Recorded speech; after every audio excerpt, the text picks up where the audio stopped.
શ્રી ગણેશાય નમઃ. શ્રી સૂર્યનારાયણ દેવતાભ્યો નમઃ. બાલા બહુચર દેવ્યે નમો નમઃ.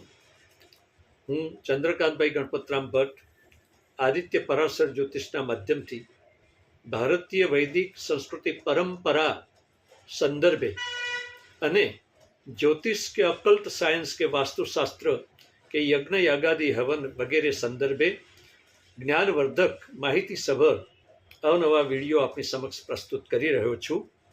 એમાં આજે જન્મકુંડલીનો છઠ્ઠું સ્થાન, જેને રોગ સ્થાન કહેવાય છે, નોકરી સ્થાન કહેવાય છે, મોસાળ સ્થાન કહેવાય છે અને ઋણ સ્થાન પણ કહેવાય છે.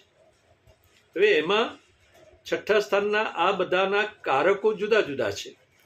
જેમ કે તમે રોગ માટે જોવા માંગતા હોવ તો શનિ જોવો પડે.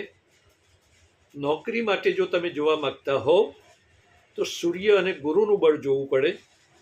તમે તમારા મોસાળ માટે જોવા માંગતા હોવ તો તમારે બુધ જોવું પડે. અને દેવું ઋણ એના માટે મંગળ.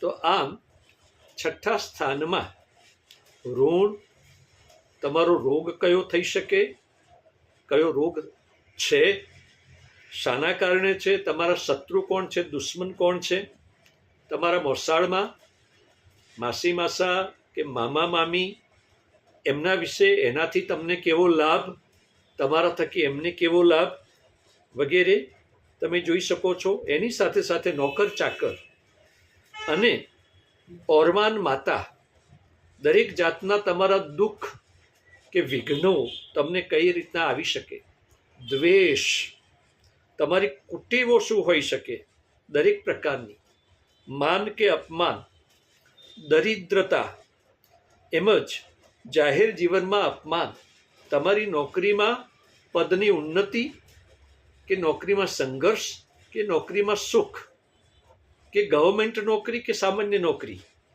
એ પણ ત્યાંથી જોવાય. તમારા પાપ કૃત્યો, આ બધું છઠ્ઠા સ્થાનના માધ્યમથી જોઈ શકાય છે. જો છઠ્ઠું સ્થાન કાલપુરુષની કુંડલીમાં કન્યા રાશિનું કહ્યું છે, જેનું સ્વામી બુધ છે, તો આવી કોઈ તકલીફો હોય તો એના નિવારણ માટે ભગવાન વિષ્ણુની અને સૂર્યની ઉપાસના કરવી. તમારા શરીરના અંગો, કિડની કે મોટું આંતરડું વગેરે આ સંદર્ભે જોઈ શકાય છે. ઓમ સૂર્યનારાયણાય નમઃ.